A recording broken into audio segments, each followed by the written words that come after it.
Preparedness is not the same as fear-mongering. And I'm gonna tell you why.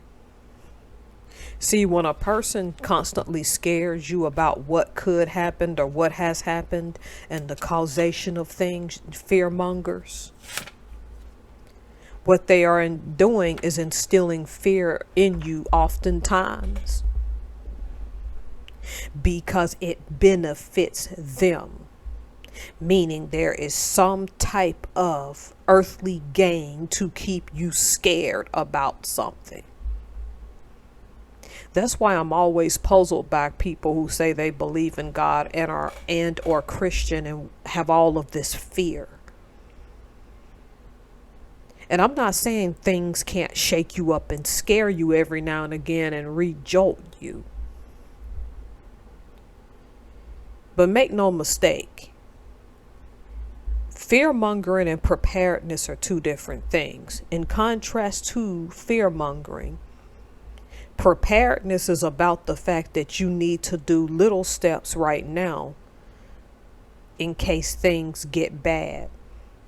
Preparedness is I live in this area. We're prone to this certain type of weather conditions. We're prone to these type of elements during a certain season, which is why we see a lot of people passing away in very hot and humid conditions in the summer because people are getting too comfortable and think it does not apply to them.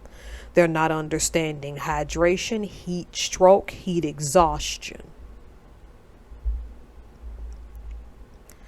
A famous child actor just passed as well, along with his dog, a child actor who was around my age and was a kid at the time I was growing up, as a result of exposure to heat.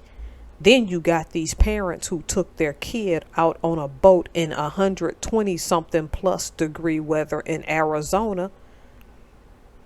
I think their 2 or 3 year old survived, but their baby, who was not even a year old, died of that heat exposure. If you live somewhere that's prone to tornadoes, whether you have that or are prone to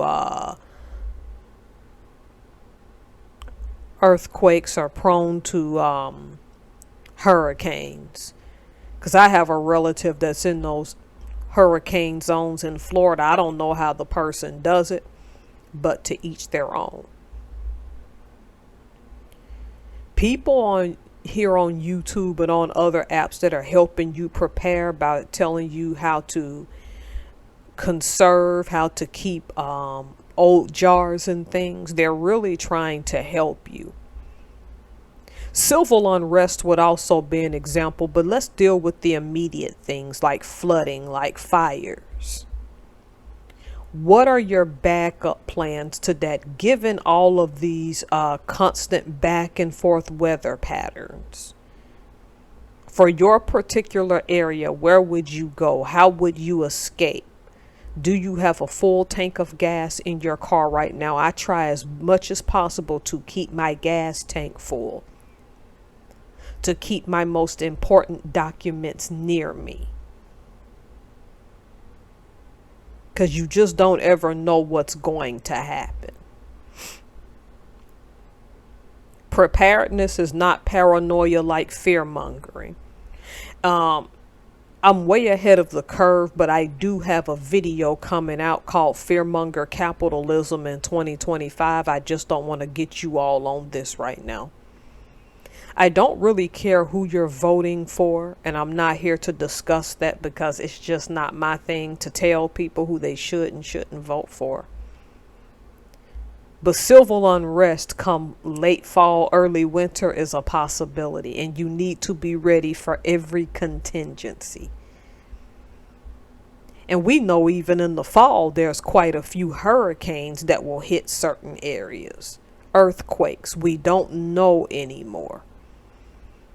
These things aren't as predictable as they once were. I'm talking about even simple things like you live in an area. Like myself, when I first moved here to Washington State years ago, if it snowed one or more days, like in Bremerton, most of the time, half of it melted by the next day. And I would say maybe around 2018, 2019 is when snow would constantly fall and constantly stick. I feel blessed as a person with all-wheel drive that still has an employer that allows me to work from home. That when I can see these patterns, I'll just stay at my house and work from home. And over time, my husband and I, being first-time homeowners, having bought our house in 2014, got tired of freezing in the winter, didn't want to suck it up anymore, and we just got ourselves a generator. Now we keep water coming on the constant to be able to be hydrated when there are power outages, because we get a lot of wind storms here in Washington. I now got us a first aid kit if things go wrong. We got so much cat food we don't know what to do with right now, and I like to also keep that on hand. I particularly get worried between November through February when it can drop snow and keep you in the house. You got to know your area and know your lane. And I know lots of people don't have much money. No one's trying to scare you, but you've got to get with you a group of people, consolidate, have each other's back if you don't have a lot of money, and start preparing. Not even for this civil unrest, for these constant harsh and cold winters and harsh and brutal summers.